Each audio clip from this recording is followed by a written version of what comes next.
That Budweiser fire and rescue crew to rescue you after you drink their beer and crash is all part of the Mother Goose Parade in El Cajon, California. We're here to visit the Unarius Academy of Science right down the block there, where since 1974, earnest seekers of the truth have come to hear the ideas and teachings of 93-year-old Ruth Norman, better known to her followers as Prince Uriel.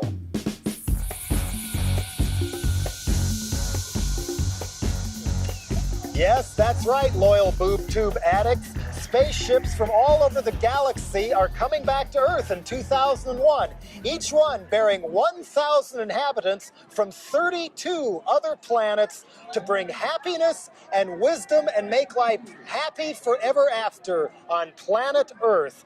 But this is only a small part of the so-called science of Unarius. One method Unarians employ to better understand themselves and what brings them to a place like El Cajon is their own unique form of past life therapy through their own unique form of psychodrama.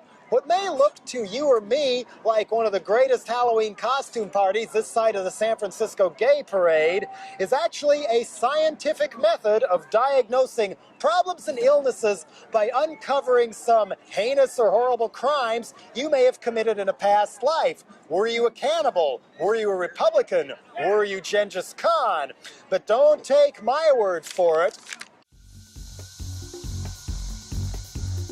The Unarians are not alone in their fascination with UFOs and life in outer space. Richard Nixon and Jackie Gleason supposedly went to a CIA base in Nevada to view crashed spaceships. Elvis Presley was interested in UFOs. And notice how similar this painting on the walls of Unarius headquarters is to a certain Crosby, Stills and Nash album. We are now inside the Unarius Academy with Leanne Stevens, a Unarius student. Welcome, Jello. Thank you. Nice to meet you. Nice to meet you too. I'm a representative of Uriel, who is the founder and director of Unarius, and I'm a teacher of past life therapy here, and we're going to take you on a very special tour of Unarius. But I can hardly wait. In order to tour Unarius, you have to have your spaceship. So we're going to give you a choice of one of these spaceship pins. If you hold this one. Oh boy. One is a pin and one is a tie Cosmic stewardess wings? Or are they, oh, they're upside down. Okay. You want that one? Okay. Well, that's a tie tack, isn't it? Well, this one, I like the way this one glitters more. So okay. This one here, by any particular place I'm supposed to put it. Space Brothers want it there. Oh, right here. And this spaceship pin now is a reminder that the brothers will land in the year 2001 on Earth, and they're coming in peace and love and brotherhood to help mankind on Earth. So this, when you wear this will remind everyone that you see that you're all for it, and it's a positive, wonderful development. And why 2001? Because by then it's determined that we'll be ready. And what we're doing today is part of getting ready. So as a representative of Uriel, I today am wearing many sparkly gems and jewels, as you can see. Those are her jewels originally, These are they her. not? This is her actual jewelry, and through these sparkles, as you're watching at home, she's projecting her love, her light, her healing consciousness to each and every one of you. A very special radiation of love from Uriel to all the people watching. And through this spaceship as well. And why isn't Uriel here with us? She was the one I wanted to meet the most. Well, she is here in consciousness, very much so. And some of the people in the room here probably can feel that radiation of power and intelligence. Uriel is 92 years old, and this year, unfortunately, she broke her foot and her knee, so she's been bedridden as that bone is trying to heal, and she would be here otherwise. She won't take visitors? I mean, there are rumors flying around that she has been dead for a year or two, and like Scientology, there's a cover-up going on. How do you respond to that? Preposterous. Uriel is here, alive and well, and she is the director, as I said, of the daily operations of Unarius, our video production, our book printing, our operation of classes in past life therapy. She's very active and very involved, and even if she were not here physically, it would all go on as it has been planned to do in the future, because the body does have its terminating point, but she hasn't left. You say her body has not terminated, you're saying? She's very much alive. Is her mind still all there? Because many people, when they get older, and in America there is unfortunately Alzheimer's sometimes. Uriel's mind is more intelligent, active, alive, and radiating with intelligence than you and I could hope to be in this lifetime, but someday in the future we may be.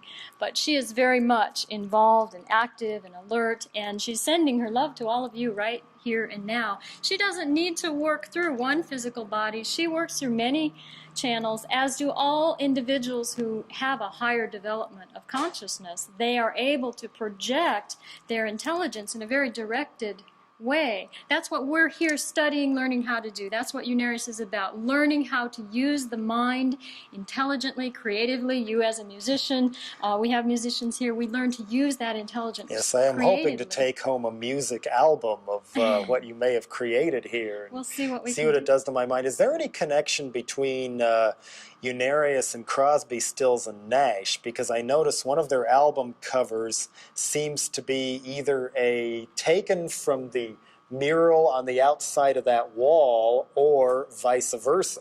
Oh, I know the one you mean. It's Gilbert Williams painted the beautiful starships coming down. I think it looks like Machu Picchu. Gilbert Williams, who painted that picture, was very inspired when he did so, and we are painting starships here because of the same reason as the pin, to let people know that they do exist, and there are people. How do you know what the starships look like? Has Uriel ever actually been on one? Of course, in many lifetimes. Not only has she been on one, but she has been the commander of many space fleets. Then what has prompted her to even bother with El Cajon, California, when she could be out in space cruising around somewhere? Remember that when your mind develops to such a point that you're not limited to one physical body, you're working in all dimensions simultaneously, as all human beings do. Oh, and so that's the science that Unarius teaches, the science of the mind. So she isn't so the brain sort of has many astral tentacles, yes, in other words. Yes, and do you believe all of her teachings absolutely verbatim? Absolutely. Is there any disagreement within Unarius on different points made by Uriel, or is it all accepted as the word? Well, let's start from one point. The teaching of Unarius has been authored by millions of individuals of an advanced mental development. They've channeled their information into over 100 books, and so it's coming from quite a diversity. But they didn't channel it directly onto the printed page at the printing press. They must have channeled it through somebody. Is that what you mean by human vessels? Yes, and there are several individuals who serve as channels. I'm one. I've channeled several books. There are other students like myself who've learned to be open to that intelligence. Uriel herself is overshadowing, because her mind, it's like her mind encompasses other minds, and we are speaking interdimensionally. So everyone learns at their own rate. Everyone learns the teaching of Unarius at their own pace, and they become aware of certain elements of it individually. So it's not like it's one particular facet. This is a multifaceted teaching. What happens when her physical being does leave this planet? Who's going to take over? What will happen to the Unarius Academy here?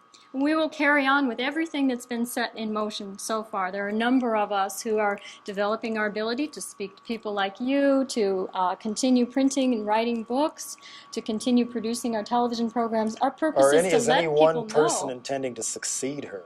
Not to my knowledge. Has that already been chosen? Not to my knowledge. It's a group consciousness. It always has been, and it always will be. There are many, as I said, millions of brothers of light who are behind this mission to planet Earth. Have you been on any of the spaceships? In many lifetimes. In many lifetimes, yes. But not on this one? Not in this present lifetime. I personally haven't. No, not in a physical way. But that doesn't matter because I know they're real, I know they exist, I know that people do live on other worlds. It's only logical that we are not the only ones in the universe. But let me show you some of the things. What do they think of some of the crazy things we do on this planet, like mass starvation while other people hoard, like Ross Perot, hoard billions of dollars, or the Gulf War? Why don't they intercede and stop this sort of thing now? An intelligent being who's progressed in their evolution would never interfere in an individual's prerogative to learn through trial and error. And this is our trial and error. All the people blown to bits in Iraq didn't have a chance to learn that. Other people killed them. Isn't there a way to intercede and maybe prevent that, like what's going on in Bosnia-Herzegovina right now? These individuals are continuing on and are learning because we don't believe in one single lifetime. These individuals are on a learning pathway. Those who kill and those who are killed have a karmic debt that will be resolved in the future. It's their responsibility. But no intelligent being would ever interfere in that evolutionary prerogative. Doesn't mean that they won't come and attempt to teach and enlighten us as Buddha, Zoroaster, Jesus, many countless Muhammad. That brings me to Dr. Ernest Norman, who claimed to have been Jesus of Nazareth in a past life. Considering how many fundamentalist Christian cults are out there waiting for the imminent return of Jesus of Nazareth, Pat Robertson, Jerry Falwell, James Watt, and others, why didn't they spot him when he was around? Why did they miss each other? Yes, and when Jesus was incarnated, why did no one understand what he taught? Same thing. It's a lot of those people still don't understand what he taught, as far as I'm concerned. True. It's very true. And the books here, the teachings here, he returned to complete his teaching, which was cut short by the crucifixion. And it is a very scientific understanding of life and consciousness, which was not completed and brought through to this planet. So now it has been, and it's been updated in the language of the 21st century, in our more scientific language. That's why Which is what some Christians refer to as the imminent second coming, claiming that we're the last generation. And in the case of James Watt, our former Interior Secretary, used that as an excuse to justify oil drilling all up and down the California coast, strip mining national parks, etc., saying, well, because Jesus is coming back, we can ruin the earth now because then we're going to have the second coming of the Lord. That's a new one. You never knew he did that? He did one. That within about the first year of Reagan taking office and him being Secretary of the Interior. In other words, people were using this revisitation by prophets for what I would interpret as being very sinister and greedy motives. How, as Unarians, can you prevent people from using your beliefs that way if they were to gain power before the Space Brothers came back? Well, you can't halt people from their misconceptions and their low level of intelligence. You can only try to teach them a better way. And you said it yourself. To me, in a way, that's when something where innocent people are getting hurt or killed, or what's going on with the planet, that almost seems like a cop-out to say that, oh, we can only teach them a better way, but we're not going to intercede to stop the slaughter in the former Yugoslavia, for example. Couldn't more be done? Well, it's that intercession that's gotten people in trouble, that overstepping the bounds and infringing on someone else's life. There's a more intelligent way, and there's a very carefully devised plan that's been in effect for over 1 million years that Jesus was a part of, we are a part of, you are a part of, that is helping to enlighten the people of this planet. And it does show its effect. Look at Russia. Look at the changes in the world. There is a positive counter-movement at the same time. Those are the things that it's most healthy to focus our consciousness on and to be part of that more positive movement. What about the space alien that's appeared 3 times on the cover of the Weekly World News talking to George Bush, Bill Clinton, and Ross Perot? Was he one of yours, or is he an imposter? I didn't see it, first of all. I would have brought it otherwise. I can't really comment on it because I didn't see it, but I do know they are notorious for designing their own covers with a few cut and paste jobs. Of course, I was don't just know anything curious about whether it. you believed it was a cut and paste job. This alleged alien also claimed that some very conservative senators, Orrin Hatch, who's devout Mormon and to the right of Jesse Helms on some issues, and Senator Sam Nunn were called fellow space aliens by this Weekly World News concoction, or perhaps real creature, who knows. And it didn't have the wide bug eyes like some of them did either. It was more like somebody with a big stocking suit on that walked off a Devo album, if you know what I'm talking about in that Very regard. interesting. Anyway, why don't we move on to the structure behind us? Yes. Speaking of Jesse Helms, people who are frightened of sex subliminals in advertising might see this as a very sinister sort of a vessel.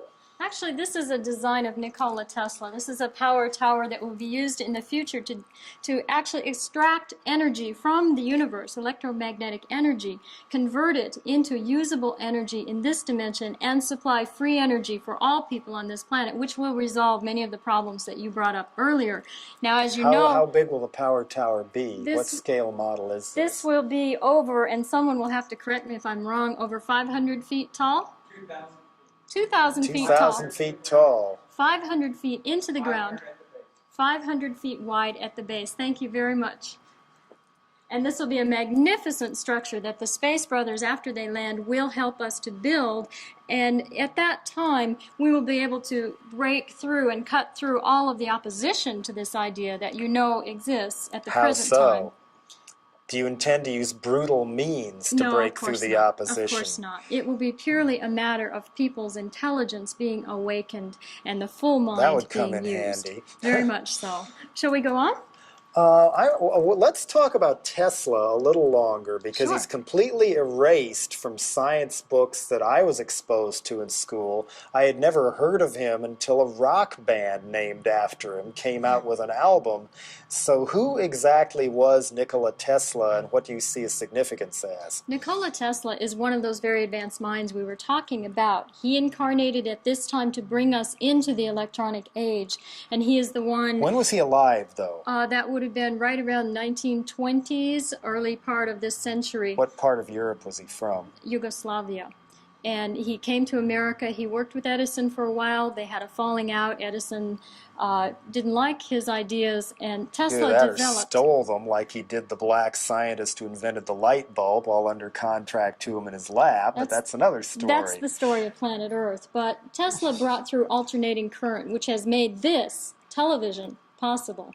And his development brought us into this new age, this 20th century, into the 21st century. So Tesla's purpose, as one of the leaders of the Unarius mission, by the way, Did he proclaim himself that at the time, or have you crowned him that posthumously? His very intelligence coming through the various books in the present. We have a series of books called Tesla Speaks. I noticed that, he has described himself as who he is. His intelligence gives you the knowledge of who he is. Could you describe a little bit how his ideas were suppressed in his lifetime, and by whom and for what reason? Well, I'm not a Tesla biographer, first of all, but obviously there are those individuals in the industrial military complex who want to suppress a certain type of progress because they have money invested in certain areas. Such as General Motors buying up patents on electric cars and shelving them. Exactly. So those are the things that we, people of Earth, will need to overcome. And just as you are now aware of it, I am now aware of it, more of us are aware of this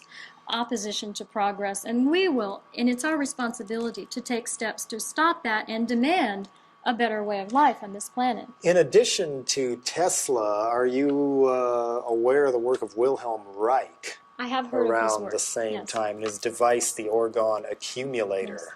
A similar situation where here's an individual who has a spiritual development, who is trying to progress life on this planet, and it's a very old story. Jesus was crucified, others have been murdered, their work suppressed, their work distorted. Same situation. What he was trying to achieve in the cure of cancer, or the knowledge of the electromagnetic nature of the human anatomy, the human consciousness, was suppressed by those forces. He seems to be almost completely omitted from your literature as well. Well, that's just a matter of time before everything is covered, but we have covered quite a spectrum of information. Let's look at the map over here. If you look at the star map of the 33 planets of the Interplanetary Confederation, these planets are in the Milky Way galaxy. Planet Earth is represented here along with all of the other 32 planets in the Interplanetary Confederation. This is the central sun, the central spiritual sun, the interdimensional force field that powers the entire galaxy. And of course, there is a configuration of energy that you can keep tracing back through that powers the infinite. Are there more planets and other systems that you know about too? Absolutely, there are an infinite number. Like some up in the surfboard up on the wall there? There are an infinite number of planets in the universe. And do they all get along with the Space Brothers? Or, as I say, are we risking some horrible conflict by stealing their power for the cosmic power tower? Well, planet Earth is the lowest frequency planet, and we are the laggard ones. We are the ones who most need this teaching of a better, more peaceful way of life. So all of these other planets are more developed than ours. They're leading the way for us, and they're sending their representatives here in 2001. My question was about the other ones that might be even more laggard that we don't even see on the chart. Well, why should we worry about what we can't see on the chart? This is our galaxy. These are the more positive leaders of our galaxy, and this is where we are going. This is our direction that we have set up. To your left, we have a mock-up here of what appears to be flying saucers. It is, very much. It sort of looks like a pop music album release display you'd find at Tower Records or something, but what does it mean to you? This was built to represent the way the 33 starships will land and connect with one another in a towering structure that will be 33 stories tall, and this will be the University of Unarius that the brothers will build when they land in 2001. So this was a replica. Where does the 33rd one come from? There were 32 planets. Where's the last one? That's a good question. The 33rd ship is at the very top. It's the smallest ship, and this ship is being built for our purposes, for travel around planet Earth. This ship is planet Earth's spaceship that is being built on the planet Vixal and may already have been built because we are only 9 years away from the spaceboat landing. Yeah, it seems to me if the 2001 movie is to be believed, we have an awful lot of advances to go in the next 9 years if we're going to make it to Jupiter or whatever. A lot can happen in a short space of time, as we've seen in the last year. Quite a bit has changed on this planet that we never expected to happen so quickly, and that's how quickly we can move forward once we're willing. With me now is Dr. Charles Spagel, known to his students as Antares. Tell us a little about this painting here. That's supposed to be you, isn't it?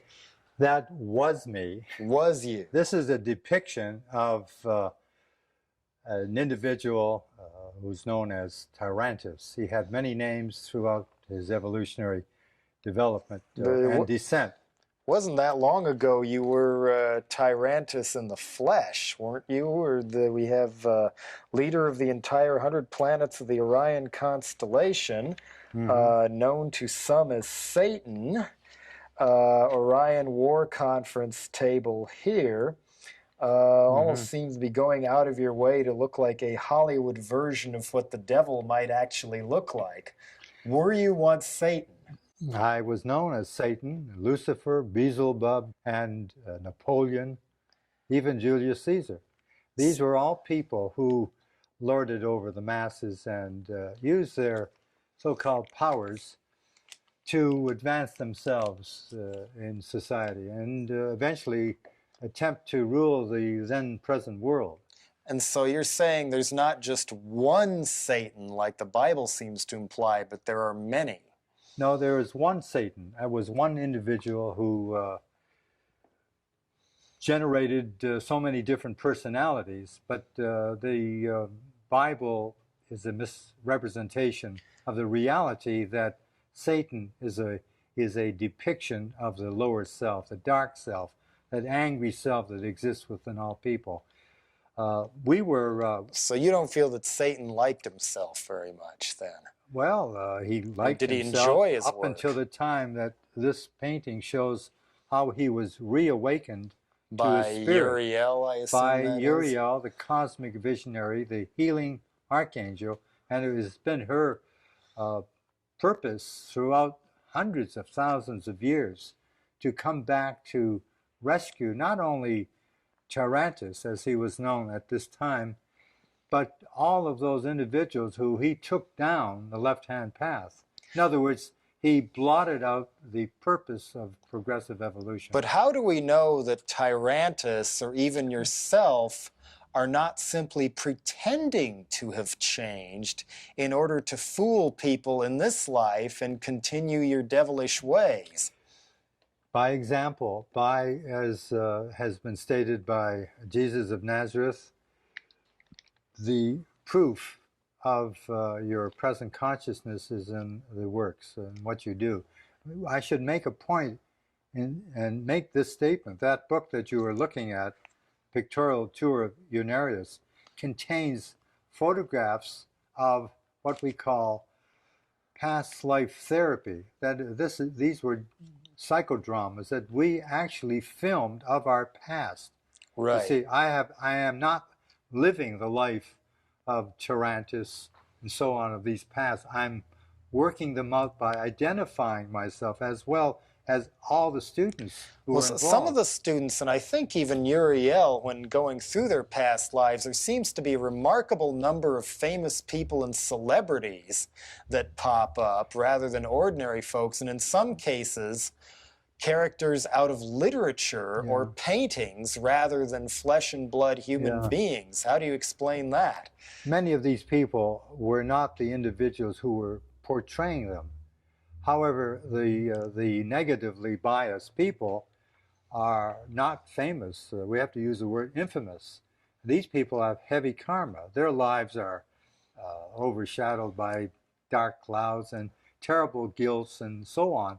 But why the preoccupation with celebrities? Almost everybody I've ever known who's felt that they've had past life experiences, they'll cite Michelangelo, they'll cite movie stars. One woman I knew never forgave me when I pointed out that Greta Garbo was still alive when she insisted she was a reincarnation of Greta Garbo. Well, you're speaking of two opposite aspects of life, the positive forces, Michelangelo, Leonardo da Vinci, the great teachers and artists. Those people are not ones who have deterred man's consciousness. See, those are the leaders, and they're the teachers. They're the inspirational forces of the Unarius Brotherhood. The negative people who formed what they call Black Brotherhood are people whom I led. And we are, not all of us, but there's a nucleus of those who have asked for help. And in the astral planes, before we reincarnated, we asked to be given an opportunity to readdress our wrongs by returning and working out our past. Do you run into anybody who has simply gone through past lives as maybe a termite, then a farmer, then a plant or whatever, but never a celebrity? I mean, it seems that there's only so many Michelangelos to go around that all the millions of people on Earth couldn't all have been the same person in their past life. Right, I understand what you're saying. However, those are the positive forces who are the examples of progressiveness and who have helped mankind through the works of art. You know, his paintings and the classics of his architecture, etc. They are the light at the end of the tunnel. You see, they're the individuals who, as an example, are people who we look forward to lead a integrated life. Unarius teaches a basic therapy called past life therapy to help all mankind, all individuals, have a hidden past. There's skeletons in everybody's closet. I'm still astounded at how many people's skeletons are celebrities. Well, it gets in the way of my buying the past life theory sometime. At least the Buddhists let the animal kingdom in on things, but and you so see, do the Hindus. If you're speaking about those individuals, artists, philosophers, scientists, who provided not knowledge. just the scientists, but we're also talking lots of people. I was Genghis Khan in a past life. Well, he's not a positive oriented person. Genghis Khan lived the life of Hitler. Well, this And, much we know, this but is why the couldn't they have continuity. picked a warrior or whatever? It seems like this may not be a legitimate trance if Uh. all they can come up with is celebrities. Well, let's make a point. People who have lived before and are reincarnated now don't know who they were until they make that effort and want to uncover their past so that they can lead a life of spirit. That means to be a help to mankind. You know, in other words, what if the person finds out that all they were in their past lives are really horrible people, horse thieves, murderers, Genghis Khan, and up until they found this out, they were happy, and then they have an emotional collapse? it can't be that way. You see, you are what you have been before. You form the hard disk of all those lifetimes. That is information you use to live in the present. It's a continuity. You can't be any different than mind is an energy format. And that is collated. It's just programming it on the computer. So you're almost talking about encoding the way Scientologists do then. Do you agree with them on that? Nothing to do with Scientology. Unarius is a pioneering organization that is the, what shall we call it, the teaching of a progressive evolution. And the teachers are all those individuals who are the examples of their teaching. Uriel, Leonardo da Vinci, Jesus of Nazareth, the great artists and philosophers of old, Descartes. How about and Elvis so on. Presley? Elvis Presley is a young soul to a great extent, although he accepted There is a growing movement reincarnation. that of people who believe he was a genuine prophet. No, he's not really anyone of any consequence in terms of his knowledge of the physics of energy. See, Unarius is a bona fide teaching of a science of life, and that is a fourth dimensional physics. It explains the mind and consciousness. It explains where you are, where you've been, and how to keep a balance. Do you network Not by with getting other... down on the knees and bowing to someone else. I like that. Do you network at all with other so-called UFO groups or believers in outer space beings? No, we don't network. We are the books that have been written, over 125 titles and about 50 manuscripts yet to be published, are direct contacts with the Space Brothers. Who are the Space Brothers? They're people like you and I who have integrated their understanding of evolution. What do they look the like? People like you and I. You could be a Space Brother, a human being, a Homo sapiens. Would I look like a Space Brother if I was from one of the other 32 planets? Do they all look like humanoids? Or they're human beings, just like you and I. Do some of them have eyes growing out the tops of their heads, or is it all of a humanoid nature? No, there are humanoids, but those humanoids were made by people like you and I who once lived in these technological societies which was bereft of any spiritual understanding. That is the continuity of life. What you do now, you'll live and relive the consequences. So who are the beings that you see sometimes illustrated in mainstream and not so mainstream publications almost every single time? Bald head, sloping forehead, large, almost reptilian or insect eyes. These are the kind that some people claim are kept under lock and key by the CIA or the Defense Department in the Nevada desert, along with their crashed spacecraft near a town called Rachel.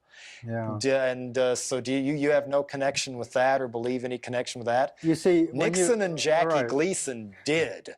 Did you have any contact with Nixon and Jackie Gleason? I'm going too fast, I know. No, it isn't that. It's this. We are a scientific educational organization. We get behind what you call the cinema with the phenomena of life and explain it. You see, you're getting down to the substratum of what makes things happen. Don't forget there are hundreds of millions of planets in this galaxy with people on them. This is just being discovered. And by who? by many people who are involved in the UFO movement and who have evidence. Now, many So of these there is a people, UFO movement beyond Unarius that maybe you do have it's not a contact matter of with being that. beyond it. It's that, I didn't mean beyond it, but in the yeah. sense of beyond it this way. I meant like in other towns and other places and working under other names. There are others then. Well, they're not integrated. They're all working independently. There's all kinds of organizations, MUFON, so on, Mutual UFO Network, but they are basically physically oriented in the phenomena of it. We explain it because the reality of life is that the infinite creative intelligence, which is the cosmic mind, whatever you call it, people, the religionists have used the word God, has generated an infinite number of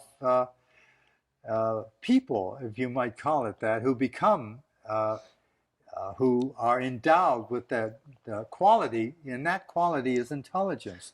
And their purpose is to evolve, to learn of that inner nature, that self, the real brain, not the physical brain, but the real brain, which is hooked up, you see, to the interdimensional nature of life. Okay, and you described your approach as being different from others because it is scientific, and yet some of what I see here, the statues, the paintings, Uriel often being depicted as a divine being, does make it appear to be more of a religion, complete with what it appears to be. The main evidence is taking the words of Uriel or Ruth Norman at face value and believing it verbatim, without what normally would be considered scientific evidence to back it up. So are you a science or are you a religion? You see, that's all an interpretation from your own association to religious organization, etc., from your past lifetime.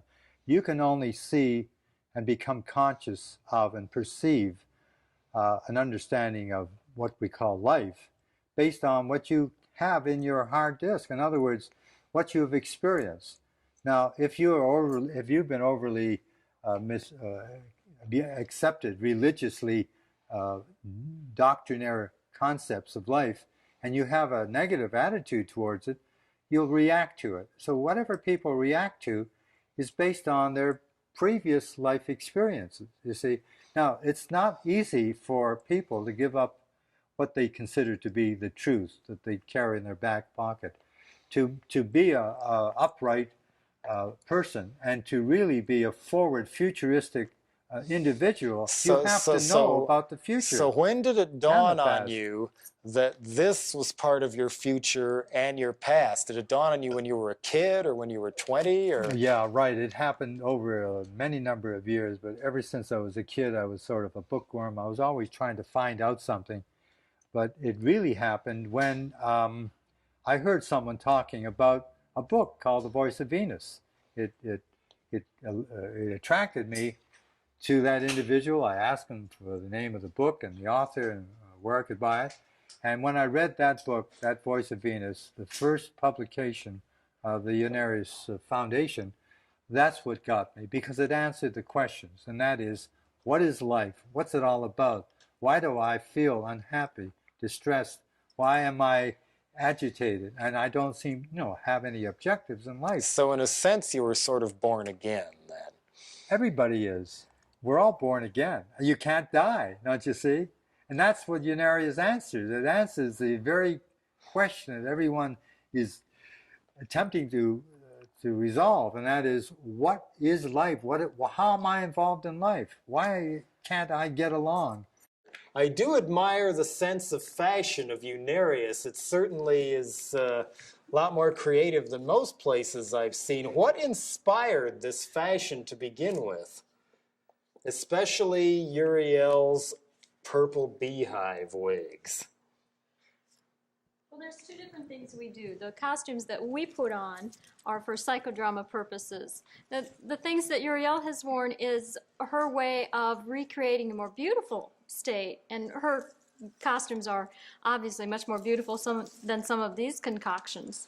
But she's remembering other lives when she dressed more beautifully. We're working out our past lives. And you were saying in the costume room that I was performing or experiencing a psychodrama just on the basis of which ones I was picking out, wishing I could take home. What you're drawn to, for instance, what you're wearing now is something that's familiar to you from your previous lives. In a lot of ways, a lot of times, that's how we Does this mean find I was out. Satan in a past life too? I'm referring to your hat. Ah, okay. One of the two of you on the video of one of the gatherings talked about how important it was that once you joined Unarius, you no longer felt the need to have long hair. That was me. Why was it so bad to have long hair, and why was it such a cleansing experience to get a preppy do? There's nothing wrong with having long hair. Although for me, it was a negative attunement to a past lifetime. In particular, where I was, by having the long hair, I was always in tune with that same negative experience. I had a bad experience. What happened to me was I was executed in a certain style in China. It was a symbol of pride for the man to have long hair. And before I was executed, my hair was severed, and then my head was chopped off. And so by regrowing that hair, it was a symbol of pride to me to say, yes, this was sort of like a manly expression, but at the same time, it was reattuning me constantly to have my head chopped off. And so I always had headaches with it. I thought it was because my hair was heavy and there was a lot of it. But really, that's why it was a negative attunement for me. Maybe it was sunny California and the ozone layer disappearing. That was just, since you have dark hair, it was just all that heat reflecting off. And I do have a picture on my, I still have my old license, which might serve a purpose to illustrate my point. Kind of looked a little bit like Axel with a mustache there, don't you? That could get you in a lot of trouble if a cop pulled you over and couldn't tell it was you at all. I got a lot of trouble. My collar fell down. What does that all mean? Yeah, because that was one thing I found, like, in some of the confessionals on the video. It struck me as being a little bit sinister when people were completely disowning everything that seemed to be both negative and positive about how they were living before joining the Unarius Academy, which sort of reminded me of the very dark side of fundamentalist Christianity. In other words, that is at times acting as though you had allowed yourselves to possibly be brainwashed. Can I comment on that? Yes. The only thing I gave up was that was holding me back. Drugs, an obsession with heavy metal that was only clouding my mind. And number two... Heavy metal always clears mine, but go on.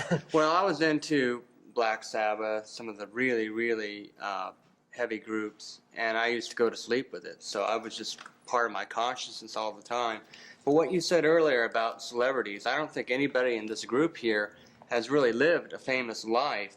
And if we have, we don't really talk about it. All my lives have been fairly common. But it's been a real unraveling to find out which ones they were, because every life holds a key. And every key has opened up a door and has made me a better person to find out who I've been, even though it may have only been a florist, a musician, a taxidermist, a chef in Morocco. Yeah, I guess what I'm getting at is there's certain things that I myself have had to fight to even, in my own music, even fight for its right to exist. In my case, being brought into court by the LAPD and put on trial for one of my albums because they felt it was obscene and I didn't. And I fought it on First Amendment grounds. But a lot of the people pushing for labeling on rock records and censoring certain artists, including me, are claiming that the music itself, which I try to make my music a very positive, enlightening thing, even if I use very graphic and sometimes negative images to do it. But this same suppression of, like, Black Sabbath automatically being negative. I mean, Black Sabbath made me feel great when I was a kid, when otherwise I was depressed or something like that. I loved it. If I hadn't seen the Ramones at a certain time and decided, hey, I want to be in punk rock too, I might have killed myself. Who knows? How did that make you feel? I think it affected me because the rest of my family listens to it to this day. So I heard a lot of it growing up and didn't like much of it except for Karl Orff and maybe a few others. But I've noticed I put little classical things in my punk rock songs, whether I'm thinking about it or not, that might not be there otherwise. Okay, you know, with this debate going on, is Ruth Norman even still alive or not? Another one that I asked Dr. Spiegel earlier was, how do we know that he still isn't Tyrantus, disguising himself as somebody else in order to hoodwink all of you? You're not the only one that's asked that question. A lot of us have, because of our memory of who Antares was. We've had tremendous reactions to him. We've mistrusted him. We've hated and resented who he represented to us. But in his channeling of the books and the help, Akashic readings, past life readings he has given to us individually, and in his caring for Uriel, he has proven a love and a loyalty that goes far beyond anything any of us have ever experienced. And he is no more Tyrannus than you are, Ron Hubbard. How do you know he won't turn bad again? We know that because of the direction he's gone now, that he's given irrevocable proof of the direction he's heading. That's into the light. The changes he has made are so monumental. What is the irrevocable proof? The proof is in his consciousness, in the way he has changed toward us, his ability to help us now. And how was he hindering you before? He was hindering us before he was able to work out his past. And we were not working out our past. Of course, we were only reliving. We were regenerating all the sum and total of all those lives that you're talking about now. So have any of you in this lifetime ever been on any of the spaceships? I haven't, but I've seen one up real close. Where? In Lucerne Valley, in the high desert of California, near Victorville. What did it look like? It looked brilliant. We were very close to it. It was at night, and we just happened to turn our eyes toward the mountains, and there was this most brilliant lights. They were all the different colors of the rainbow, and they were just like dancing and swirling very fast, intermingling all together, and it just like hovered there very close to the ground. Some of the psychodramas seem to be inspired by science fiction. Are science fiction books and movies inspired by past life occurrences? Yes. And if you've got examples, which it sounds like you do, please explain. The novel called 1984 by George Orwell is one brilliant example of a person who was inspired to recreate a past life situation. This particular past life was the continent of Mu, or Lemuria.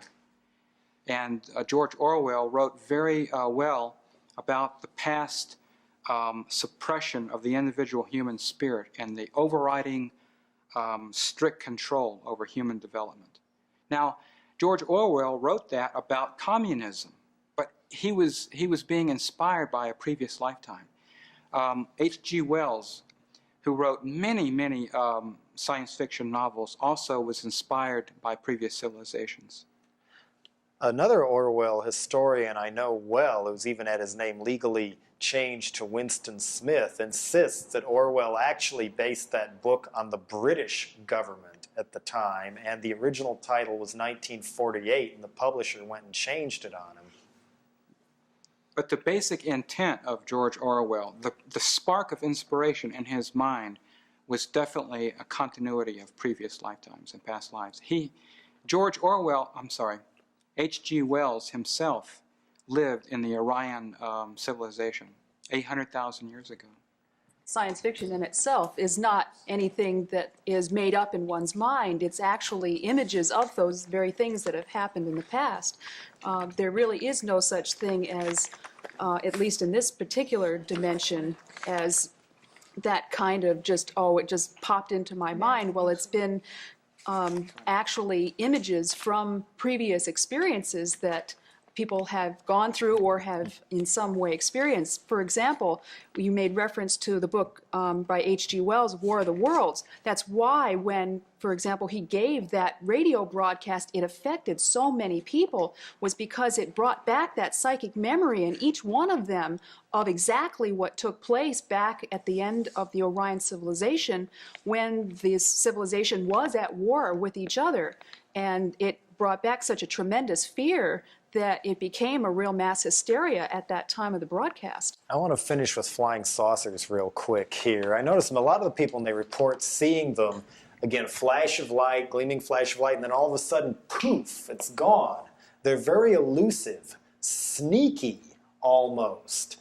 I'm not necessarily ready to interpret that as a sign of friendly behavior. Maybe it's just space teenagers joyriding and picking on the little earthlings to amuse themselves, which I come from a state where there was an epidemic of cattle mutilations, where they would find cattle with blood sucked out and two little prongs or neatly carved cuts of meat taken out. The governor had to go on TV to say, no, we're not being invaded by aliens. There aren't Satanists everywhere chopping up your cattle. But that was what it brought to me that, wait a minute, I wonder if there's juvenile pranksters running around instead of TPing trees. They're going around mutilating cattle on Earth. Well, for instance, there's so many different types of people on this Earth. There's just as many different types of people out there on other planets. So the starship I saw definitely had anything to do with that. It was... But there are devious ones out there, questionable ones, as well as the ones you're fond of. I don't know anything about the devious ones. Because how do you know the good space brothers will win out? I saw an Outer Limits episode years ago where a giant creature from outer space, played by Richard Keel, who was Jaws and James Bond later on, and they put him on platform shoes, gave him this huge head, came to Earth as a benevolent visitor from space and magically taught Earthlings how to grow more food, get rid of their desert climates.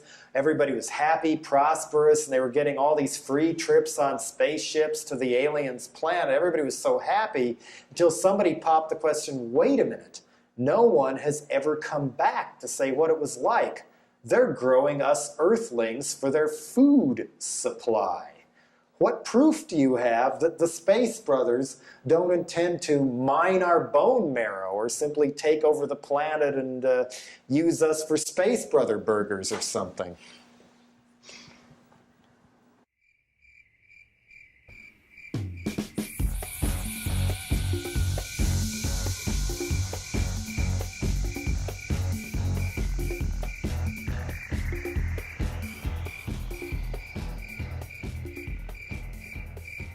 Somebody better answer that. This has kept me awake at night. I'll speak up here. We have the proof is in our own healing and our own usage of the principles which are in the books, which are coming from directly the Space Brothers.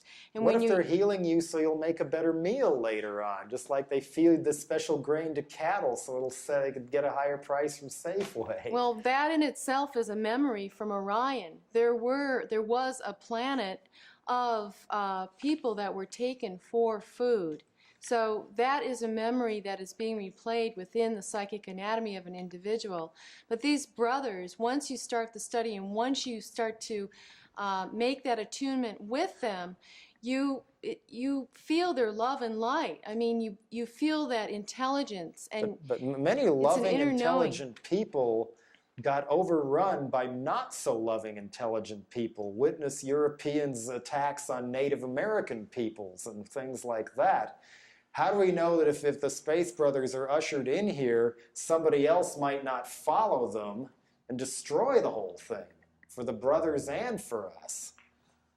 Is there any proof of that either way that you know of? Or is this all being done on faith and somebody, some other force may actually be conning the Space Brothers to con you? I'll address that question. A lot of our fears, like you've described, are coming from our own past life memories of having done those very things. And all of the students sitting here are individuals who recognize themselves having done those very things to other peoples, other civilizations, other planets, having been part of governments that did take over in that way. So we're very familiar with where that fear comes from and that particular nature But of how our are you negative so past. positive it won't happen again? Very when they come back to positive Earth? because of the nature of the individuals that we've been in contact with through these books, the nature of their intelligence, the nature of their understanding of life, and they have demonstrated it and proven it to us time and time and time again. And we're thoroughly convinced because each day we've questioned and weighed, is this positive, is this negative, and it proves itself out to be positively and helpfully oriented toward the Earth people. In this room probably has an opinion about Charles Manson. Yes. And I know several people, because of the length of Manson's writings, his songs, and whatnot, who consider him to be a gifted and possibly divine philosopher who screwed up a few times in his life. How much have you ever studied any past life history or the so-called teachings of Charles Manson? Who would want to? Who would want to put their consciousness in that kind of material? Our consciousness is in positive works and teachings that are channeled from positive advanced I intellects. could bring people here who claim that most of Manson's teachings taken out of the context of the murders were also very positive. Well, that's just the thing. By their fruits, you should know them. Manson's fruits are murder. It doesn't matter what he wrote about. It's the fruits of his life, of ending other people's lives. That's going against the very infinite soul, the very part of their soulic purpose. That prematurely ends their cycle here. He had no right to do that. All murder is negative. Okay, And keep in mind, too, anybody who has a negative development, no matter how powerful it is, that negative development once at one time in evolution was positive. So they may very well be remembering Manson when he was a more positive person, but who did, you say, make a big mistake. He did, but many thousands of years ago, and he has now taken whatever positive development he once had, and he's inverted it, and now he's become a very powerful negative force, much like Tyrannus. But Tyrannus was able to turn it around and has changed, unlike Manson, who is continuing on that downward trail.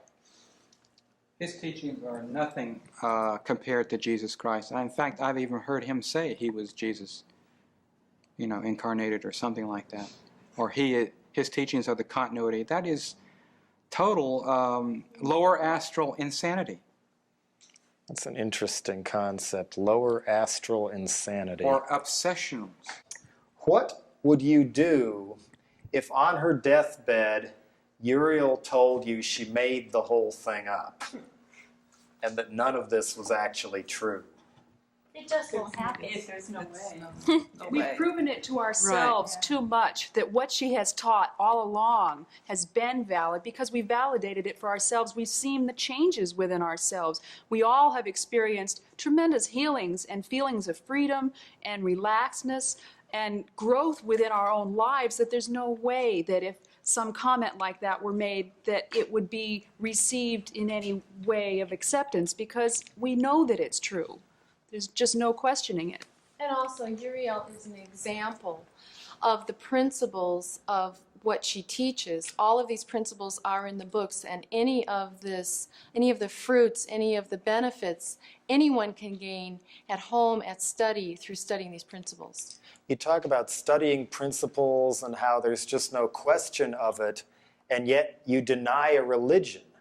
That you're a religion, and one of the main definitions of a religion is having a text that you're not supposed to question. Oh, We question it all the time. Right. We're asked questions. We're never taking. We're not. So have you had any disagreements with Uriel then? Oh, yeah. Oh, yes. Can you give an example? Oh, in everything. A student, you go through every kind of disagreement within yourself until you see yourself reflected as being kind of stupid. And then you see the larger picture and you realize, oh, I didn't look at it that way. I didn't look at the whole picture. You're right. I can see the whole picture. It's like any teacher and student. The teacher's painting the larger picture and you've got a small mind. Has anybody ever wound up changing the view or opinion of the teacher? No. No. That's for greater intelligence. Ruth Norman, Prince Uriel, has not been seen publicly in what, 2 years now at least? I was hoping, I was just waiting and waiting, hoping to confer with her here, but she isn't here. And people are telling me, well, she's up the road, she's fine, but they're very reluctant to offer proof of that to the outside world. Is this a similar situation to the Church of Scientology disguising the death of L. Ron Hubbard for several years and claiming he was channeling his wishes through his attorney? How many of you have direct visual proof that Uriel is still alive? I do. You've all met her. Yes. Yeah. Oh, yes, of course. We have all talked to her. So, well, why can't we see her then? I talked to her today on the telephone, and she sends, Uriel today on the telephone sends her love, light, a healing consciousness and power to everyone watching this. She's very much alive and well. She just has a broken foot. She's not very mobile at the moment. But we were willing to come to her. She recently had a freelance photographer taking photographs of her. I have some photographs of her, and if you'd asked me ahead of time, I would have brought the photograph with me. Maybe we can videotape it later.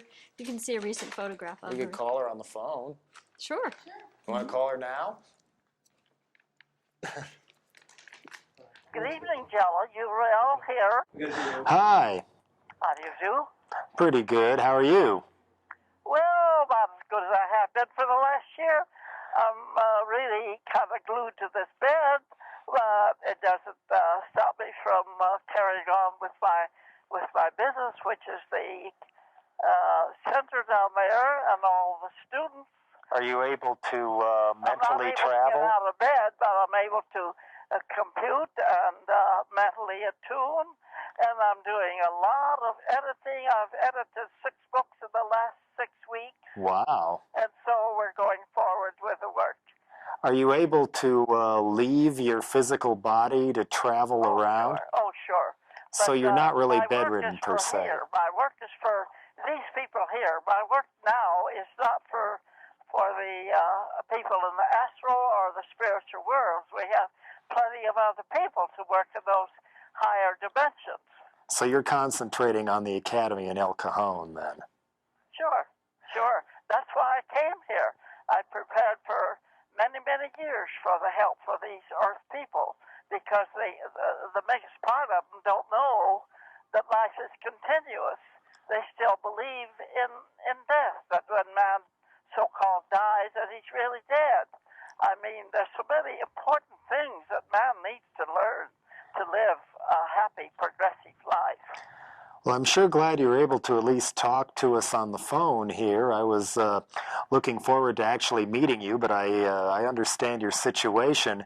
If there's one thing you would want to say to everybody watching this on television, what is the most important message you want the viewers to know? I think the very most important word that we could give the Earth people is forget about this idea that when you die, you die. I still get letters every few days where people say, my husband or my son died, and oh, we're oh so sorry. There is no such thing as death. Man lives eternally when he so-called dies. He simply slips out of his body and moves on into the astral. That's the next abstract world. It's a higher dimension than this world, and there he lives and learns what he needs to know the next time he incarnates in some other world. Now, all according to what he has prepared to do, it makes the decision of whether he moves forward or backward. He could go either way. You touched on an interesting point, namely people grieving over the loss of, say, their children. The loss of somebody. So, they don't lose anybody. will they ever actually meet their children again in another life? Will they know it's their children? Families are created, you see. That's the way families are brought together, through this oscillation, this frequency, energy oscillation, because they have built that up through many lifetimes. And very often, this is why twins appear as twins, and this crazy thing they're going around with so much now, homosexuality and crisscross sexual relationships. These are incidences where man and women, have become mixed up in their relationships. But So you don't agree with homosexuality? And of evolution, it will explain every problem, every need that man has. But he does, first of all, have to understand the principles that man is an energy being, and that he does not die. He lives forever and ever and ever. How many? Constantly building him a better psychic anatomy for the future. Sorry to change the subject here before I go, but I have to ask, from what photos and videos I've seen of you, you appear to be one of the best-dressed human beings in the universe. How many wigs do you own? I've seen several different colors in the books. I only have about 100. If I had my choice, I had a couple hundred. I just think it's fun to have a different wig. And any time you want to have it to match with your garment. And I design my own gowns, and I have a lady who makes them. I just design them, and she makes them. I have fun creating my costumes for the video, and people love to see it. Oh yeah, I was telling Leanne and the others when I went into the costume room, if you ever have a garage sale, be sure to give me a call. It doesn't mean anything. It's just my pleasure. Everybody has to have some little thing that he latches onto, and that happens to be. I like now, for instance, the young girl you have down there now, my protege, Leanne. She's all decked out in some of my jewelry. Doesn't she look lovely? Oh yeah.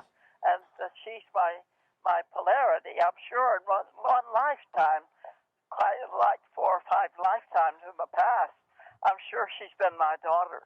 Right now, I could take her into my home and raise her as my daughter, but she's doing a much better job by living alone and taking her part as a teacher and director of my classes.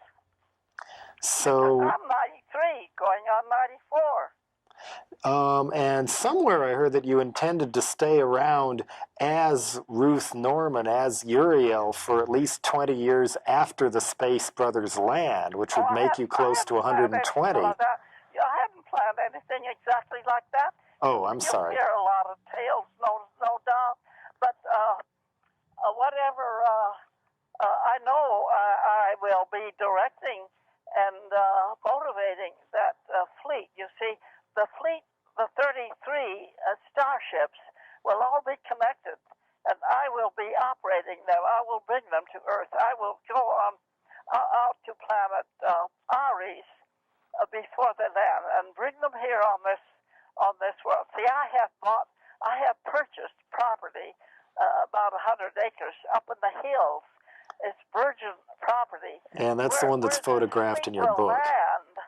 Where this fleet will land, and they will build one on top of the other. I think if you look around there in the center, you will find a dummy that we have built to illustrate how the ships will be. I think it's prominently displayed in the main room. If I'm thinking of the same one, I don't think it's in the cellar. I think it's where everybody gets to see it. Yeah.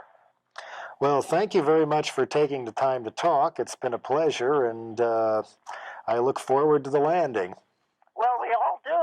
I can't wait, but the only reason we're not landing now, we could come any day, but the biggest part of the Earth people are not ready. they would take pop shots at us, and we're not interested in that. Do you think the Earth people will ever be ready for something like this, though? That's why I'm here. That's exactly why I'm here, to try to help the Earth people to become ready. We're putting out books now, new books. We already have 125, but we have 25 more in store with other attractive titles that will help prepare the Earthman. And he is now, at this point, he is at the point of openness and readiness more than he's ever been. I noticed some of the prominent video productions, the continuous productions that they show from 1 week to the next, are now showing pictures of this innuendo, although they haven't really gotten completely into it about life after life after life. But they are showing things that shows that they're preparing. Yeah, and that's what I'm interested in and trying very hard to do, and successfully so. We're spending all we possibly can on advertisements and magazines. So where are you advertising? I've never seen one. Beg your pardon?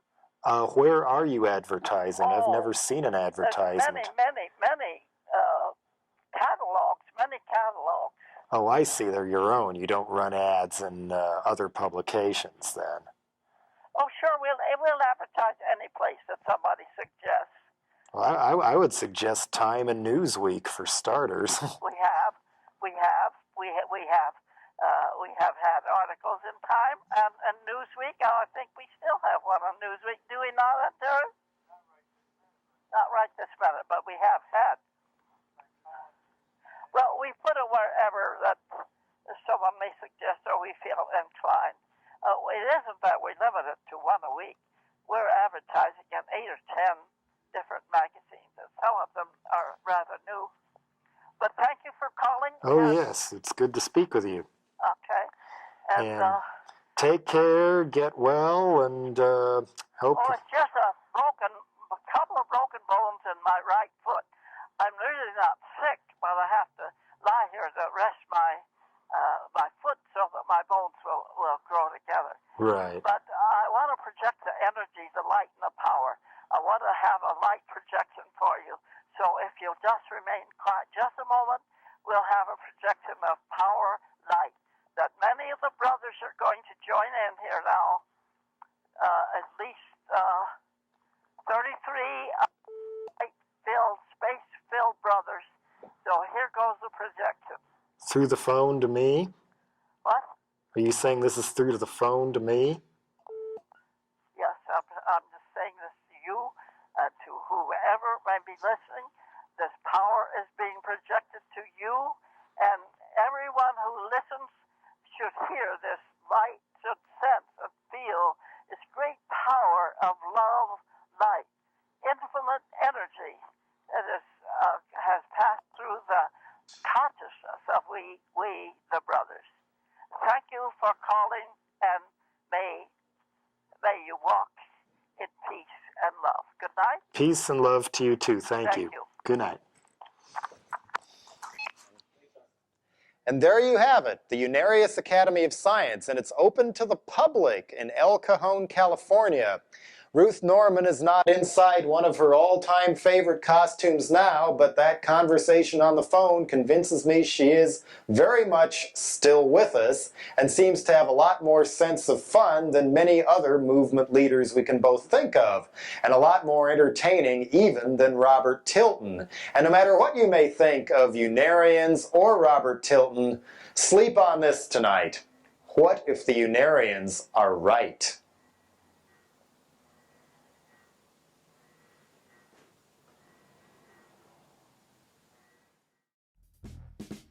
When the sun sets and the earth lays dark in the depths of night, and the tip man gazes at stars, and he wondered with awe, countless points of light.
Why don't you tell us We'll about, fix it in post. about the dead Kennedys? You said they helped to enlighten. How did you talk about our Too audiences? enlightening. I was into Slayer and Metallica and Exodus and all that Venom and that stuff. Oh, Venom's great, man. I've never given up on Venom. I can't understand any of the words. Any band that absolutely cannot sing has a worse production on purpose of any metal band I've ever heard, and all their songs are about Satan and angel dust. I mean, how can you go wrong? I've driven so many people out of my house with Venom. That's great. Did you know the Kennedys aren't dead? They're alive and well on the other side and still continuing their work. There's a dissertation from them in one of the Unarius books. Well, maybe if I sent you some of my albums, you could figure out whether they're channeling their messages through my work or not. That would be the height of irony. Could very well be. If they're positive messages, it could very well be. Oh, I think they're very positive. People say they're too negative because I talk about negative things, but you've got to alert people to that first in order to get the problem solved. That's what a lot of rappers do, and that's why there's so much heavy legal hassle on them, is because they're portraying the side of society that caused the Rodney King riots and things that Tipper Gore and her friends didn't want white suburban teenagers to know existed. Well, the Kennedy brothers are still involved in that element of life, as all the brothers are on the other side. The scientists are doing scientific work. The politicians are helping the political aspect. So it's very possible anyone who's involved in a positive way is going to be overshadowed by those particular individuals. So it may have been no accident. Did you know who John F. Kennedy was in his previous life? No. Abraham Lincoln. Do you know who? You know who else has claimed that? Muammar Gaddafi. I don't think so. A big admirer of Abraham Lincoln. The assassination, you know, took place the very same way. It was a reliving. Except that Lincoln was assassinated by the 1860s equivalent of a very popular rock star. John Wilkes Booth was a major celebrity and a sex idol of his time, wherever Lee Harvey Oswald may not have even pulled the trigger, and nobody knew him from Adam. We're not talking specifically about the physical. We're talking about the negative forces are really the ones who put the thoughts into people's mind to assassinate people in the first place. The CIA made some experiments Leonardo on that da in the Vinci. late 50s. Leonardo da Vinci, he came back as Nikola Tesla.